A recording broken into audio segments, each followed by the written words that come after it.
मंगलम भगवान वीरो मंगलम गौतमोपनि मंगलम पुण्यकुंदार्यो जैन धर्मोऽस्तु मंगलम सर्वमंगल मांगल्यम सर्वकल्याणकारकम प्रधानम सर्वधर्माणां जैनं जयतु।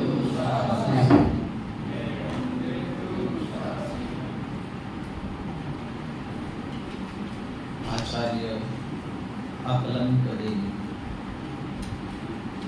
जिनका सार्थक नाम था, नाम की सार्थकता किस कारण से थी? नाम की सार्थकता किस कारण से थी?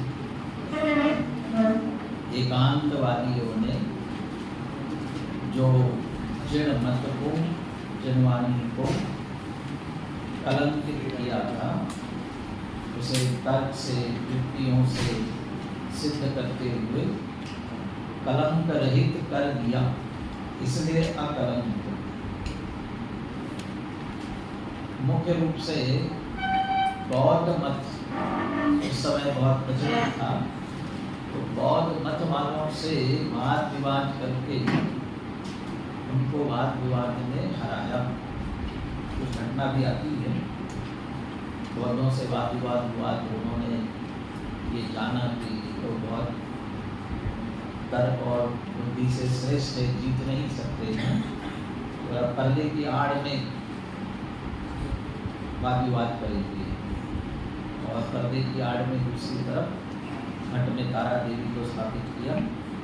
तो 6 महीने तक तर्क चला, मतलब दिल को लगा ऐसा कौन बुद्धिमान जो इतना तर्क कर रहा है, देखे तो ऐसा कौन है। और पर्दा हटा करके देखा तो घट में स्थापित देवी तारा देवी थी, तो वो घड़ा फोड़ा, फिर तारा देवी चली गई। तो वो बौद्धों की हार भी करेगी घटना उनके साथ बताई जाती है। उन्हें बौद्ध एकांत मत था, उस पर तर्क युक्ति से विजय प्राप्त की थी। लेकिन ये जो वादार्थी विचराम्य हम इनका है,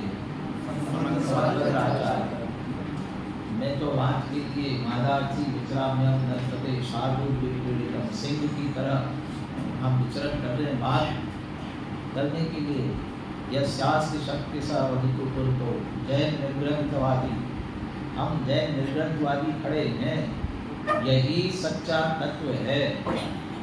जिसको इसके विरुद्ध लगता हो कि आए हमसे बात करे, ऐसा ही अकलंक देव ने भी वाद विवाद किया। तो ऐसे वाद विवाद के भाव से उनका चित्त कलंकित नहीं हुआ होगा, चित्त में उनके कलंक नहीं आया होगा। उस कलंक को दूर करने के लिए मान कषाय, उनके प्रति द्वेष का परिणाम, इससे अपने परिणामों को कलंकित किया होगा कि नहीं? बिल्कुल नहीं किया। न तो उनके प्रति द्वेष था, न तो मान कषाय थी, सिर्फ यथार्थ वस्तु स्वरूप का बल था। यथार्थ वस्तु स्वरूप का बल था, और वे भी सच्ची बात को समझे, जाने और अपना कल्याण करे, ये करुणा का भाव था। इसलिए वाद विवाद में भले ही जीता हो, लेकिन न बेकलंकित तो हुए। मार्ग को तो अकलंक निष्कलंक अकलंक उन्होंने कर ही दिया था। उनके द्वारा रचित परमानंद स्तोत्र की अपन चर्चा कर रहे हैं। परमानंद स्तोत्र की चर्चा अभी 4 दिन तो हो ही गए ना, 5 हो गए कि 5 आए, 4 दिन हो गए। परमानंद मिला कि नहीं मिला? परमानंद मिला कि नहीं मिला? नहीं, अभी तो पूरा नहीं हुआ, पूरा होगा तब। अच्छा, मिलेगा, पूरा होने पर मिलेगा।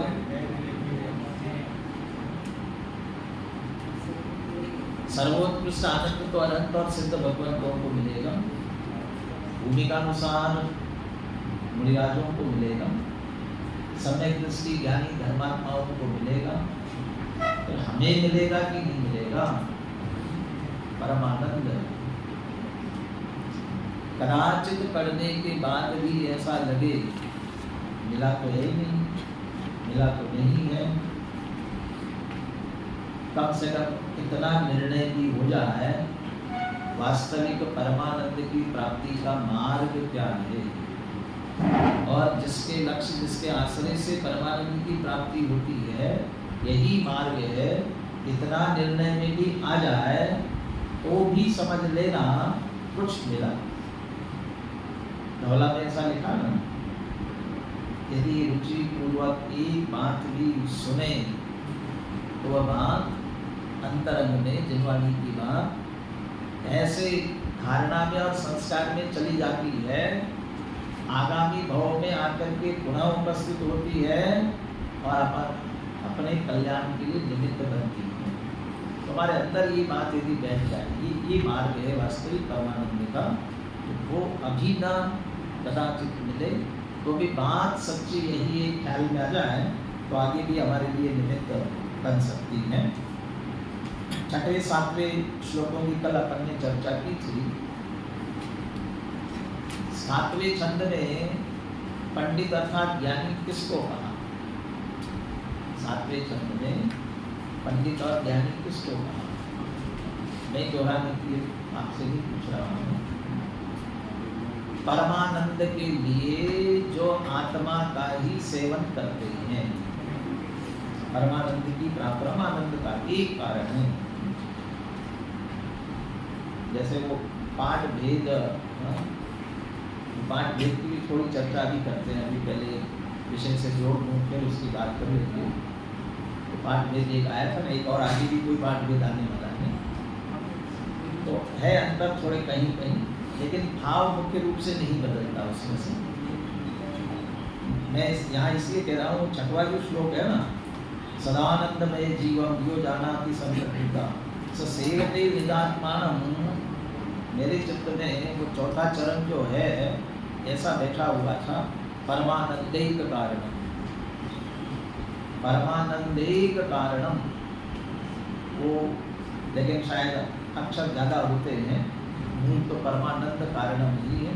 एक अरे परमानंद का एकमात्र कारण यदि कोई है तो सदानंदमय जीव, तो सदानंदमय जीव को जानना वही एक परमानंद का कारण है। ऐसा जानकर जो उस आत्मा का ही सेवन करते हैं, सेवन करने का मतलब जानते हैं, पहचानते, उसी में लीन होते हैं, यही वास्तव में ज्ञानी है। सदानंद और परमानंद में क्या अंतर है? क्योंकि यहाँ दोनों शब्द आए। पहले हमने परमानंद का अर्थ अलग दिया है, पहले श्लोक में भी और तीसरे श्लोक में भी। परमानंद संपन्नम ज्ञानामृत का पहला क्या है? परमानंद संयुक्तम, और फिर तीसरे शब्द में भी दिया परमानंद संपन्न। एक बार संयुक्तम का, एक बार संपन्न, लेकिन यहाँ सदानंद और परमानंद आया, तो अब इनमें दोनों में अंतर करना हो, क्या अंतर करना बता सकते हैं? सदानंद तो काल विचार करते हैं, सदा काल। अच्छा, और सदानंद में स्वभाव लेना है, सदानंद में वो त्रिकाल है, लेकिन स्वभाव की मुख्यता है। वहाँ जो परम पारिणामिक भाव रूप हमारा आनंद स्वभाव है, उसका लक्ष्य करना है, उसका आश्रय करना है। और फिर परमानंद कारण, परमानंद के लिए तो पर्याय में जो परम आनंद प्रकट होगा वो पर्याय की अपेक्षा। सदानंद में वह कारण परमात्मा है और परमानंद में वह कार्य परमात्मा है। इस श्लोक में और पहले और तीसरे श्लोक में परमानंद वो कारण परमात्मा है, तो भाव का विषय के अनुसार उसे समझने की बात है। और सातवें में नलिन्याम च यथा नीरम भिन्नम तिष्ठति सर्वदा अयम आत्मा स्वभावेन देहे तिष्ठति निर्मला। नलिनी शब्द के दो अर्थ किए थे। नलिनी माने एक कमल का पत्र, और कमल के पत्र पर पानी जैसे भिन्न रहता है, उसे स्पर्श नहीं करता, उससे मलिन नहीं होता है, ऐसे ही देह में रहते हुए भी आत्मा निर्मल ही है। और दूसरा नलिनी नल नहीं, नलिनी नहीं, उसमें भी यदि जल भरा हो तो उससे पृथक ही रहता हो, शुद्ध ही रहता है। 8वें श्लोक की तरफ आगे बढ़ रहे हैं। आपने ये तो कहा देह में रहते हुए भी निर्मल है, लेकिन देह में रह रहा है, अकेली देह ही तो नहीं है, और भी तो मलिनता है।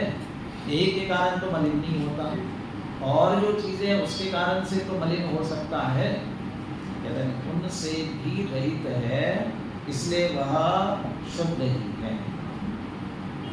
8वां श्लोक।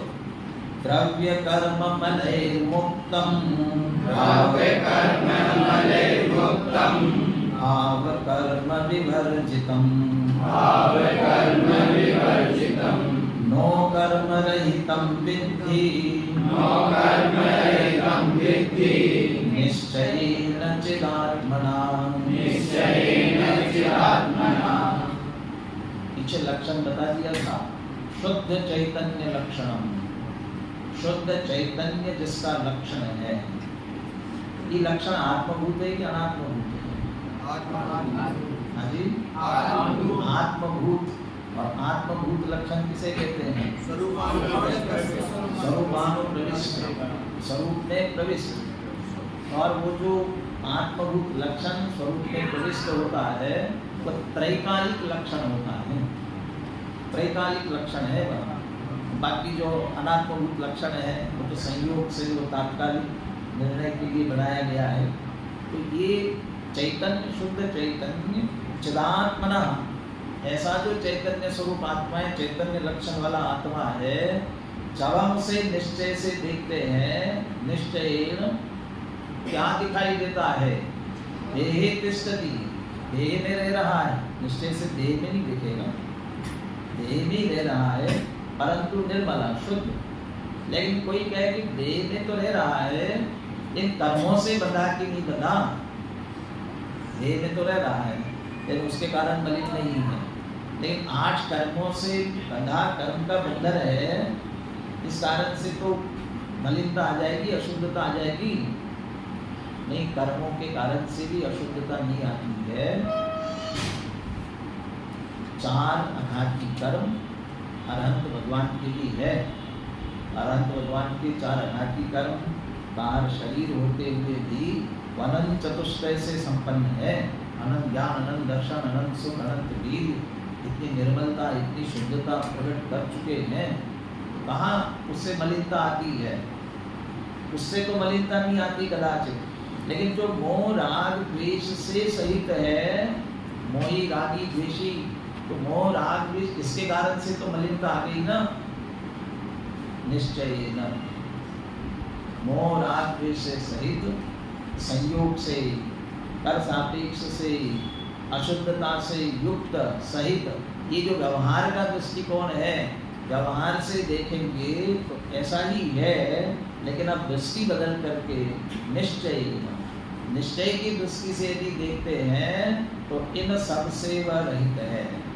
निश्चय की दृष्टि से ऊपर के श्लोक में स्वभाव देना कहा था, और स्वभाव को बताने वाला, स्वभाव को विषय करने वाला भी निश्चय ही होता है। स्वभाव से कहो, निश्चय से कहो, तो निश्चय से यदि देखते हैं तो उस चैतन्य स्वरूप, वह चैतन्य स्वरूप आत्मा या उस चैतन्य स्वरूप आत्मा को द्रव्य कर्म मलैर मुक्तम, द्रव्य कर्म रूपी मल से मुक्त जानो, मुक्त है। सिद्ध होने के बाद, सिद्ध होने के बाद की बात नहीं, अभी द्रव्य कर्म से मुक्त है। कल मैंने देह के संदर्भ में भी कहा था, अरे वे कर्म बंधन की बात तो दूर, कर्म छूते भी नहीं है, क्योंकि आत्मा अस्पर्श स्वभावी है, अबद्ध स्पष्ट है, तो छूते नहीं है। बंधेंगे कैसे, उसे मलिन कैसे करेंगे? यदि वे द्रव्य कर्म सचमुच आत्मा में प्रविष्ट हो गए होते तो फिर कभी मुक्त हो ही नहीं सकते थे। ये तो मात्र संयोग में हुए हैं, इसलिए स्वभाव से या निश्चय से देखते हैं द्रव्य कर्म के फलों से वह मुक्त ही है।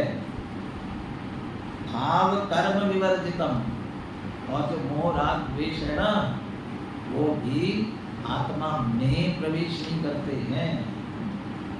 समय सार में तो अनेक जगहों पर लिखा हुआ है बहिर्लुठति, बाहर बाहर लूटते हैं।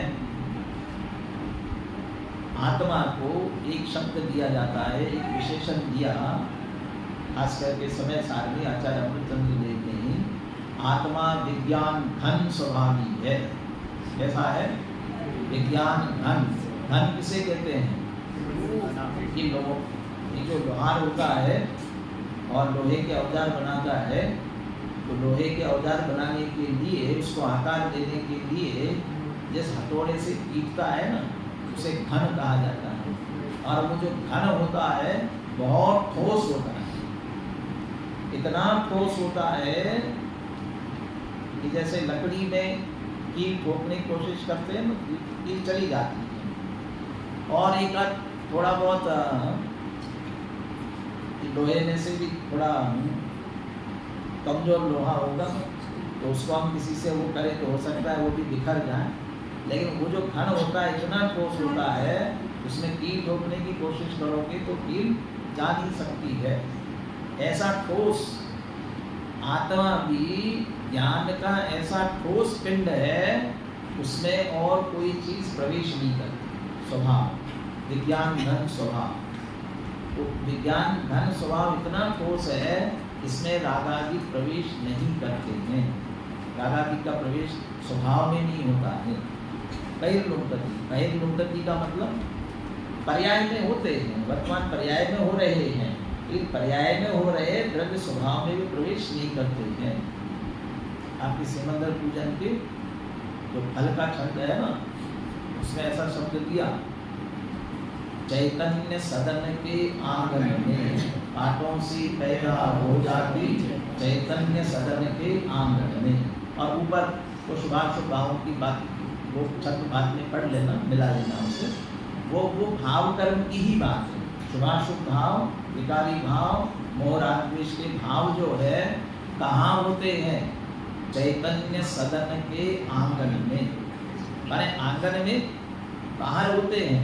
सदन महल, तो चैतन्य रूपी सदन महल में उनका प्रवेश नहीं होता है।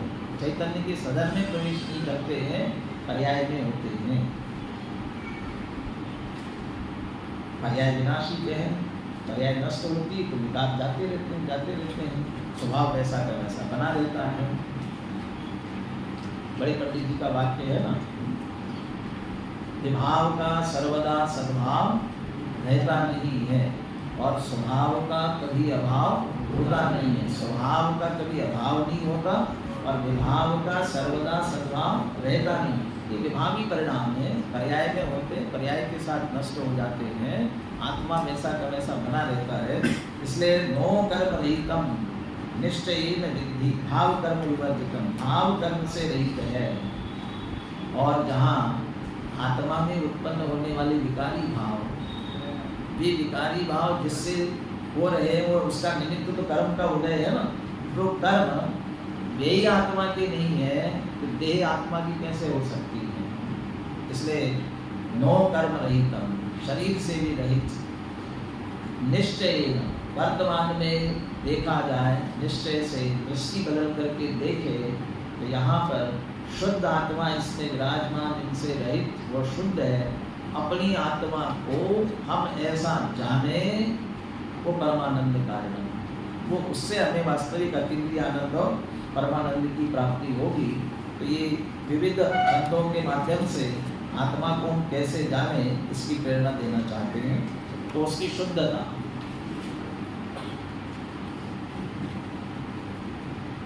समय सार का जो मंगलाचरण का पहला छंद है, इसे नमस्कार किया उसमें पहले श्लोक में, नमः समय सार, इसे नमस्कार किया समय सार। समय सार माने क्या? कौन सा आत्मा? शुद्ध आत्मा। और शुद्ध आत्मा माने वहाँ जो समय सार की शुद्ध आत्मा का, समय सार माने क्या कहना, शुद्ध आत्मा माने क्या कहना, इन्हीं तीनों का निषेध किया। द्रव्य कर्म, भाव कर्म, नो कर्म से रहित जो शुद्ध आत्मा, उसका नाम समय सार है। हम समय सार, तुम समय सार, संपूर्ण आत्मा समय सार। मैं हूँ स्वभाव से समय सार, परिणति हो जावे समय सार। यही चाह यही राह, जीवन हो जावे समय सार। दोनों बातें कही। मैं हूँ स्वभाव से समय सार। यहाँ जो बात कर रहे हो स्वभाव के समय सार की। हम सब स्वभाव से, अंदर हमारा स्वभाव देखा जाए, सिद्ध समान सदा पद मेरो कहते ना, हम सिद्ध जैसे हैं, भले यहाँ संसार में है लेकिन सिद्ध जैसे हैं, सिद्ध समान। आगे आएगी चर्चा अंत में इसमें। तो सिद्ध समान है तो सिद्ध भगवान इन तीनों से रहित है ना, तो हम भी इनसे रहित है, अभी रहित है। और अभी रहित स्वीकार करेंगे तो रहित होंगे, और यदि स्वीकार नहीं करेंगे तो रहित नहीं होंगे। और बंधन ही मानते रहेंगे, बंधन से रहित होने वाले नहीं।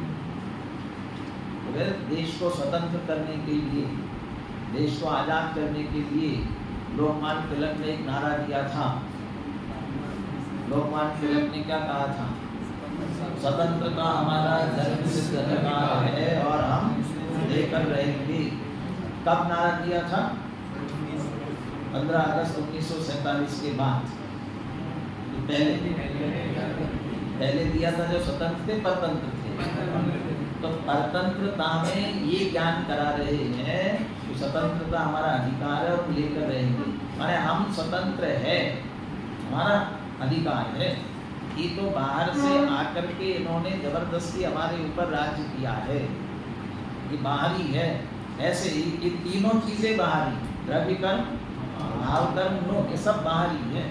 और बाहरी आकर के हमारे ऊपर कब्जा किए हैं, और इन्हीं को मान करके रहोगे तो गुलामी ऐसी चलती रहेगी, संसार ऐसे चलते रहेगा, दुख उठाते रहना पड़ेगा, परम आनंद की प्राप्ति होने वाली नहीं है। इसलिए स्वभाव से देखो, चिदात्मना निश्चयेन चिदात्मना, निश्चय से आत्मा इन तीनों से रहित ही है। अर्थ पढ़ते हैं, इस चैतन्य आत्मा का स्वरूप निश्चय से ज्ञानावरणादि रूप द्रव्य कर्म, ये बताने की जरूरत थी कि आपने तो द्रव्य कर्म, भाव कर्म, नो कर्म कह दिया। द्रव्य कर्म माने क्या? गंभीर, क्या नाम है, गौतम गंधर। द्रव्य कर्म माने क्या? अरे हाँ, पहला कर्म कौन सा उसमें? हाँ, वही लिखा हुआ है ज्ञानावरणादि, वार्ष जो है वो द्रव्य कर्म। और राग द्वेष आदि भाव कर्म, मोह राग द्वेष भावात्मक है वो भाव कर्म बैठे। और औदारिक आदि शरीर रूप जो है वो नो कर्म। और इन तीनों से रहित पृथक जानो, निश्चय से आत्मा को इनसे भिन्न जानो। बोले श्लोक का पद्यानुवाद बोलिए।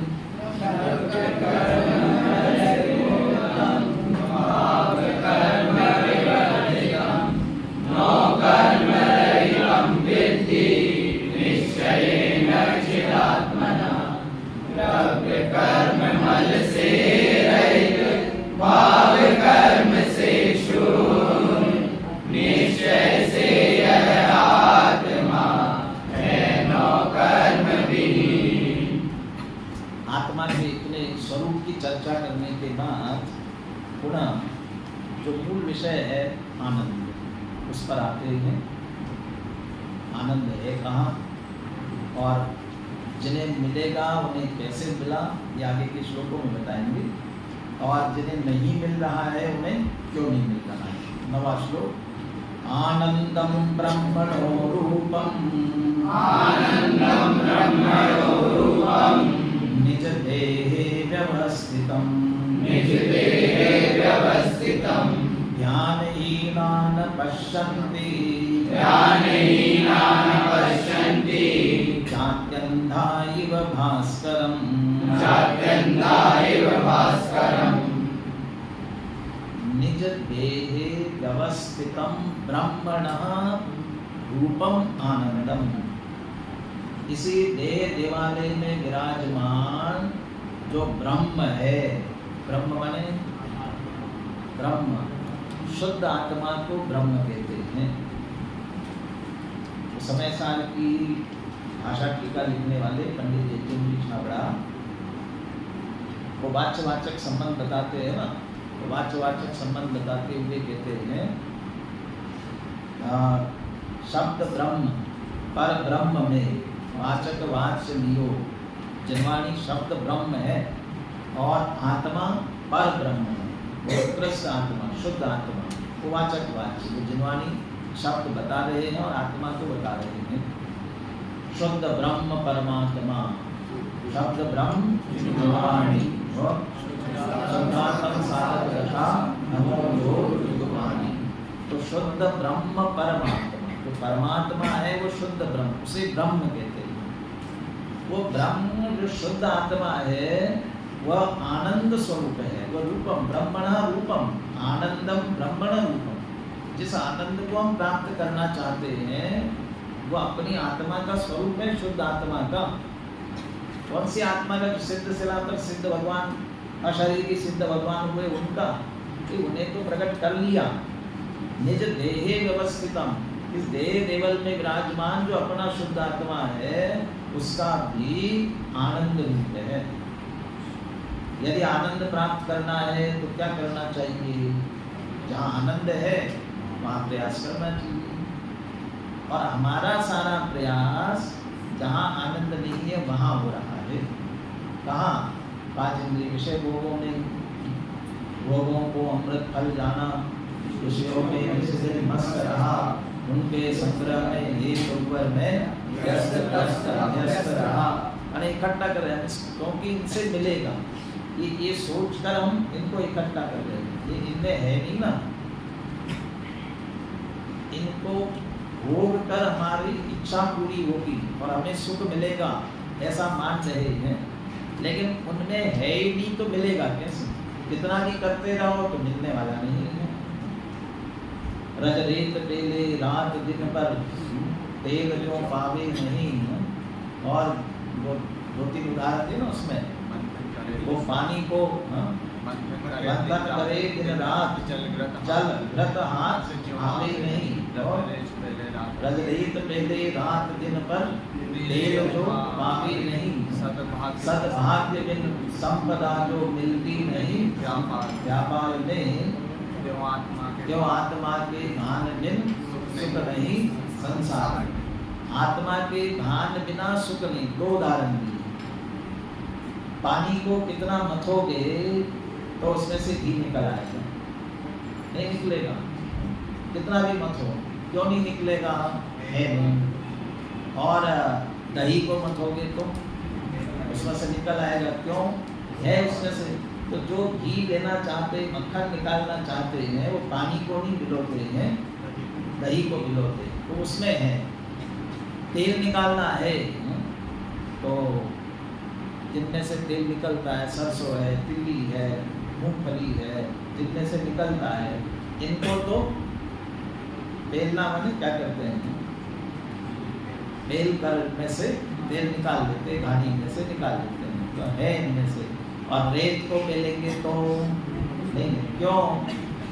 दुनिया में तो हम माहिर है, जिसमें से जो मिलता है उसका ही बराबर प्रयोग करते हैं, आनंद के लिए, सुख के लिए, ये पांच इंद्रिय विषय हो। लेकिन उनमें है ही नहीं ना। सुख एक गुण है ना? प्रत्येक द्रव्य के अपने अपने विशेष गुण। तो सुख नाम का गुण किसका है? 6 द्रव्यों में सुख नाम का गुण किसका है? जीव का है। और जिन 5 इंद्रिय विषय भोगों से सुख मानकर उनको इकट्ठा करते हैं, स्पर्शनेन्द्रिय के, रसनेन्द्रिय के, घ्राणेन्द्रिय के, बाजी के, सारे वे तो जड़ उद्गल हैं। और वे उद्गल जिन विषय है उनका तो सुख नाम का गुण ही नहीं है। तो उनमें सुख नहीं है तो उनमें से कैसे मिलेगा? इसलिए कह रहे हैं जिस आनंद को हम प्राप्त करना चाहते हैं वो अपना ही स्वरूप है। और वह आत्मा, वो कोई सिद्ध भगवान बाहर के आत्मा की बात नहीं है। निज देह व्यवस्थित, इसी देह देवल में विराजमान जो शुद्ध आत्मा है। अब आगे चलकर अनंत और सिद्ध भगवंतों से तुलना करने वाले हैं। ऐसा इसी देह देवल में विराजमान वो शुद्ध आत्मा का ही स्वरूप आनंदमय है, वहीं से प्राप्त होगा। तो चलो हम प्राप्त करते हैं। तो हमें दिखता क्यों नहीं है? ध्यान हीना न पश्यन्ति, लेकिन ध्यान के बिना उसे देखा नहीं जा सकता है। जो ध्यान से रहित है वे उसका लक्ष्य नहीं कर सकते हैं। क्या उदाहरण देते हैं? जात्यंधा इव भास्करम। जात्यंधा माने जन्म से अंधा। कोई जन्म से अंधा है, उसे सूर्य दिखाई देगा? नहीं दिखता, उसे सूर्य दिखता ही नहीं है। जैसे जन्म से अंधे को सूर्य दिखता नहीं है, वैसे ही जो ध्यान से रहित है, देखो ज्ञान की बात नहीं कर रहे हैं, सौक्षम ज्ञान में जान लिया, समझ लिया, स्वरूप उसका मात्र समझ लिया, लेकिन श्रद्धान पूर्वक यदि ध्यान नहीं किया तो दिखने वाला नहीं है, स्वीकार होने वाला नहीं है। जन्मांध का उदाहरण क्यों दे रहे? आंखें बंद करने वाले की बात भी हो सकती है। इसने आंखें बंद, जो सो रहा हो उसे भी नहीं दिखाई देगा, आंखें बंद कर ली तो दिखाई नहीं देगा। जन्मांध का क्यों कह रहे हैं? पहले किसी ने देख लिया हो, वो आंखें भी बंद करे तो भी उसको कम से कम स्मरण में, स्मृति ज्ञान से वो जान सकता है। जब कभी भी उसे स्मरण आवे, अनुमान से भी जान सकता है। दिन के 10 बजे हो, बरसात के दिन हो, बहुत बादल छाए हुए हो, तो आज सूर्योदय हुआ कि नहीं हुआ? सूर्योदय अवश्य हुआ है। नहीं दिखाई तो नहीं दे रहा है, लेकिन 10 बजे है, रोज बराबर 10 बजे सूर्य इतने ऊपर आता है, तो यहाँ है बादलों के आड़ में दिखाई नहीं दे रहा है। कैसा सूर्य जो रोज दिख रहा है वैसा ये है, ये वो जान सकता है। क्योंकि जिसने पहले देखा है उसे स्मृति में आ सकता है। परंतु इसलिए जन्मांध कहा, जिसने कभी देखा ही नहीं है उसे ज्ञान नहीं हो सकता। ऐसे ध्यान ही ना गोरनमल जी ने रहस्यपूर्ण चिट्ठी में लिखा है, आत्मा का स्वरूप जिनवानी से पढ़कर, सुनकर, समझकर हम अच्छी तरह से उसका लक्ष्य करें और उसका लक्ष्य करके, आश्रय करके, श्रद्धा करके अनुभव करें। अनुभव कर लिया, आत्मा का अनुभव हुआ, अतीन्द्रिय आनंद की प्राप्ति हुई, उसके बाद में आत्मा छूट गया, दृष्टि में से, लक्ष्य में से छूट गया। फिर कहते हैं कदाचित स्मृति में आ जाए, बाद में स्मृति में, तो भी फिर आत्मा का अनुभव हो जाता है। लेकिन स्मरण किसे आएगा, स्मृति किसे आएगी? परीक्षा मुख में पढ़ लिया होगा ना, प्रत्यक्षादि निमित्तम परोक्ष प्रमाण है। तो सबसे पहले प्रत्यक्ष निमित्त कहा ना, और स्मृति का स्वरूप क्या दिया? संस्कार वो स्मृति है ना, तदित्याग।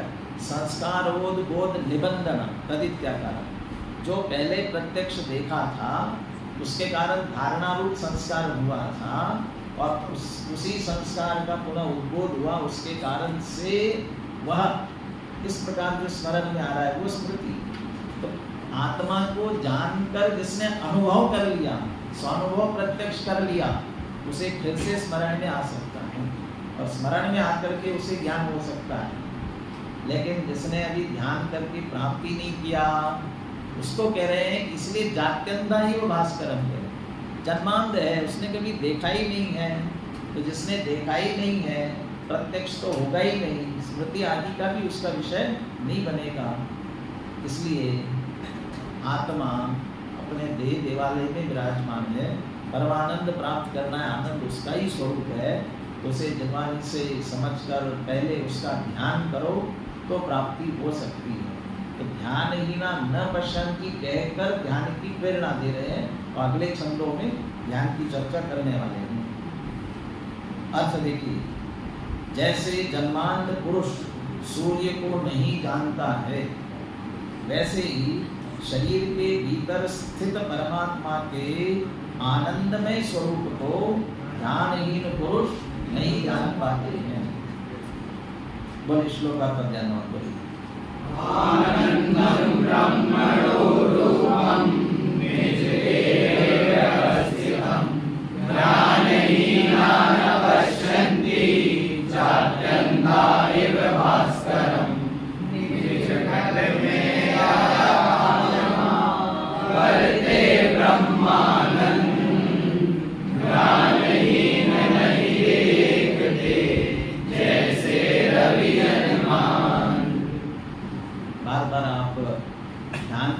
जिसे वो से प्राप्त नहीं कर सकता है, ये प्रेरणा दे रहे हैं, तो ऐसा ज्ञान हो सकता है क्या? और जिस आत्मा के स्वरूप की बात कर रहे हैं वो हमारा देखना, जानना, पहचानना हो सकता है क्या?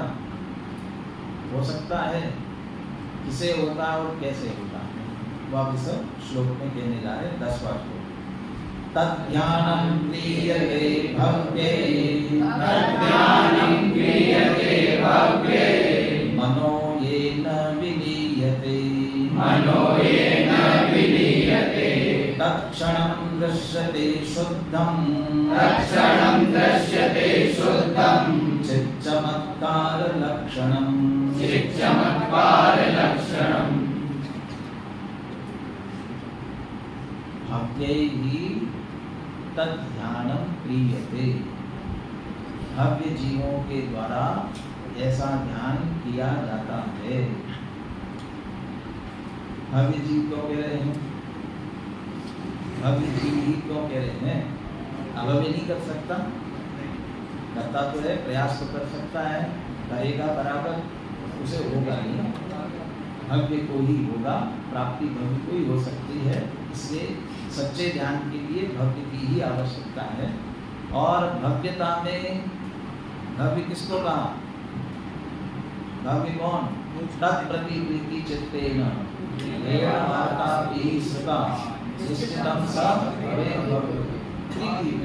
इसी की प्राप्ति चाहिए। भावी निर्वाण वाचनम, इसी की प्राप्ति, इस रुचि पूर्वक ऐसा जो भव्य है वह वहां तक पहुंच सकता है। अरे सबसे मुख्य रुचि की आवश्यकता सबसे ज्यादा है। जिसकी रुचि होती है उसकी तरफ पुनः पुनः अपने आप ध्यान जाता है, उसका चिंतन मनन होता है, उसी का भाव चलता रहता है। और जिसकी अरुचि हो तो उसकी तरफ देखना भी नहीं चाहता है, सामने आए तो भी उसके संदर्भ में सुनना नहीं चाहता है, देखना नहीं। यदि हम आत्मा के संदर्भ में सुनना भी नहीं चाहते हैं, रुचती नहीं है बात, विचार करना कि अभव्य तो नहीं है, इसलिए रुचि नहीं रही है बात, तो पहले रुचि पूर्वक कैसा ध्यान होता है, क्या मतलब है? मनो येन विलीयते तद ध्यानम, जिसमें मन भी शांत हो जाता है, मन भी विलय को प्राप्त हो जाता है, कोई चंचलता नहीं, कोई विकल्प नहीं।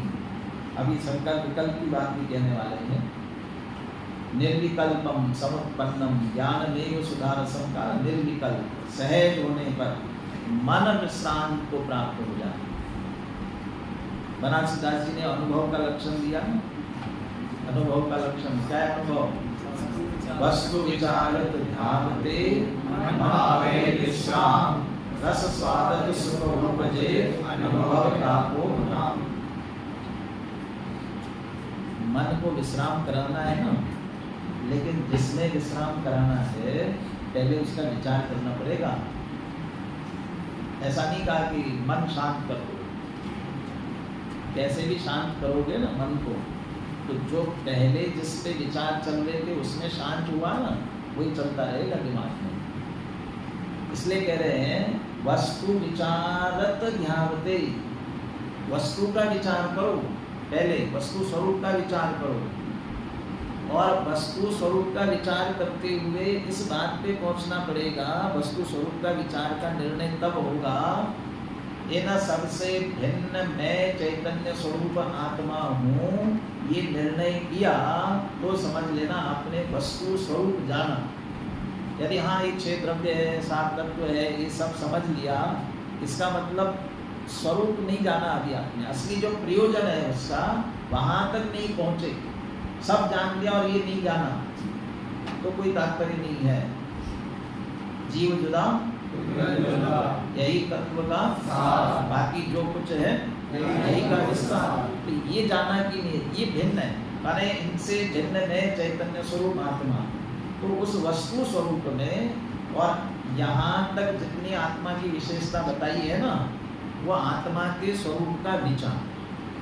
और ऐसा विचार करते करते पहले आपने कानों से सुना, बुद्धि में लेकर के बहुत चिंतन मनन किया, विचार किया, उसके बाद उसी बाकी सब छोड़ दिया, मैं ये चैतन्य स्वरूप आत्मा हूँ, इसमें एकाग्र किया, लेकिन अभी मन सक्रिय है तो मन का विकल्प चल रहा है, विकल्प चल रहा है तो तत्संबंधी थोड़ी आकुलता व्याकुलता भी चित्त में है, वहाँ तक अभी ध्यान नहीं हुआ है।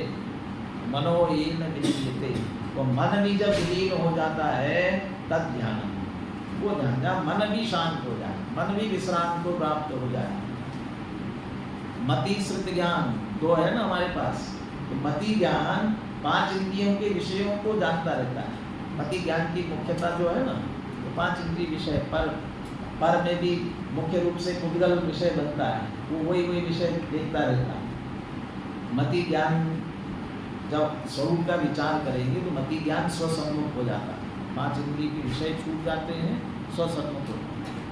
श्रुत ज्ञान, अब उसमें विकल्प चलते रहते हैं, क्षेत्र विषाद तत्व, मैं कैसा, मेरे ज्ञान दर्शन चारित्र द्रव्य गुण पर्याय, ये इनके सबके संदर्भ में और आत्मा की विशेषताओं के संदर्भ में अब श्रुत ज्ञान संबंधी विकल्प चल रहे। ऐसा करते करते जहाँ दृढ़ता आती है यही मैं हूँ, यही एक आश्रय करने योग्य है, वो मन का विकल्प भी सहज शांत हो जाता है।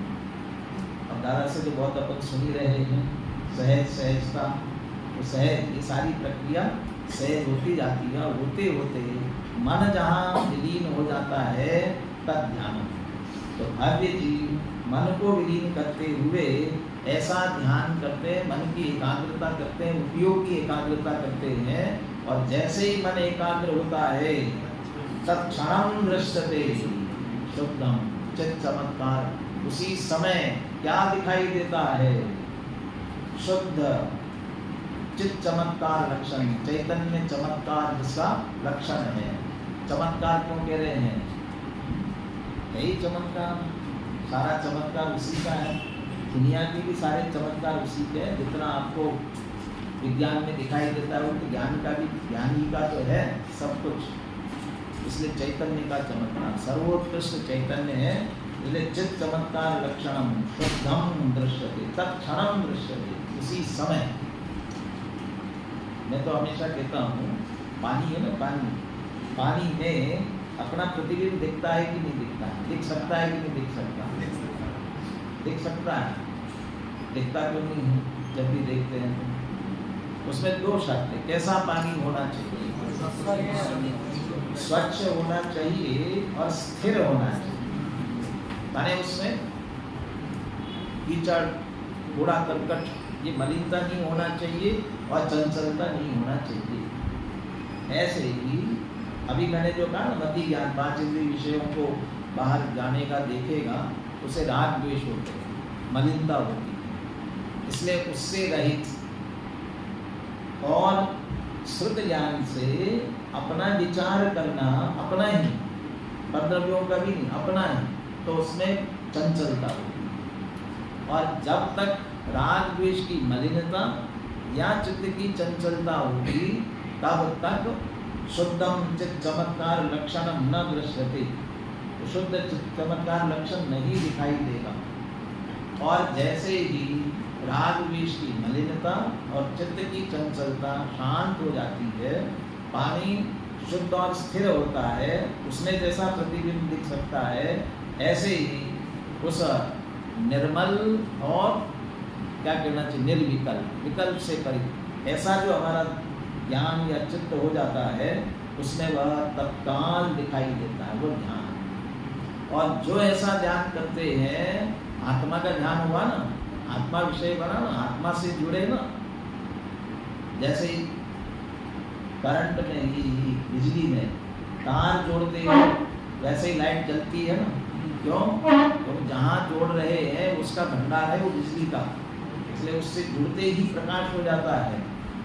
ऐसे ही हमारा उपयोग उससे जुड़ा तत्काल अतीन्द्रिय आनंद, वह परम आनंद जिसकी बात कर रहे हैं उसकी कणिका तत्काल प्रकट हो जाती है। क्यों?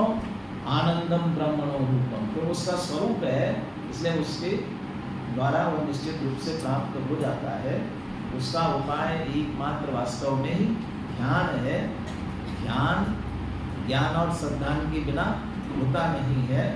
और उसका ज्ञान श्रद्धा ज्ञान करने के लिए उसका स्वरूप जनवाणी से समझे बिना होता नहीं है, इसलिए जनवाणी से समझते हुए वहां तक पहुंचना आवश्यक है। अर्थ पढ़ते 10वें श्लोक का। जिस ध्यान के द्वारा यह चंचल मन स्थिर होकर परमानंद स्वरूप में विलीन हो जाता है, वही ध्यान भव्य जीव करते हैं तथा उसी समय चैतन्य चमत्कार मात्र शुद्ध परमात्मा का साक्षात दर्शन होता है। बोलिए श्लोक पर पद्यानुवाद बोलिए। तज्ज्ञानं क्रियते भव्ये मनोयेन विलीयते तत्क्षणं दृश्यते शुद्धं चिच्चमत्कारलक्षणं भवजीवजाते सदा चित्तो करेपार तत्क्षणे अनुभव करे चमत्कार निजरार। भव्य जीवों की बात की, एक ऐसा ध्यान कोई कर सकता है, करता है। वो 2 श्लोक जो आगे के आएंगे वह कौन करते हैं और करते हैं तो उन्हें क्या प्राप्त होता है और उसमें कौन श्रेष्ठ है। तो वास्तव में मुनिराज के ध्यान की बात आगे के 2 श्लोकों में करेंगे और उससे जो प्राप्त होता है ऐसा जो परमात्मा दशा, परमात्मा दशा की चर्चा आगे के श्लोकों में आएगी, उसकी चर्चा हम करेंगे। कुछ पूछ रहे हैं आप? वृत्ति का क्या है? हाँ जी, विद्धि माने जानो, क्या जानने के लिए जाना विद्धि। 8वें श्लोक में विद्धि शब्द का अर्थ पूछ रहे हैं। नो कर्म रहितम विद्धि, विद्धि माने जानो उसे, है ना? हाँ बोलिए। चमत्कार लक्षण ये तो चैतन्य तो लक्षण ही है, लेकिन उस चैतन्य के साथ उसकी थोड़ी महिमा है, इसलिए चमत्कार शब्द दिया। दुनिया थोड़े चमत्कार को नमस्कार करती है ना, लेकिन जितना चमत्कार है वह सब चैतन्य का है। इसकी विशेषता बताने के लिए जानना देखना, इससे बड़ा और चमत्कार क्या हो सकता है। यानी इसलिए कहा ना, विज्ञान की जितने खोज है वो भी तो ज्ञान की चमत्कार है, ये तो बाहर की चमत्कार है। अरे अंदर में उसका लक्ष्य करने पर अतीन्द्रिय आनंद, केवल ज्ञान, अनंत सुख प्रकट होता है, ये तो उसका वास्तविक चमत्कार है। ठीक है, बोलिए।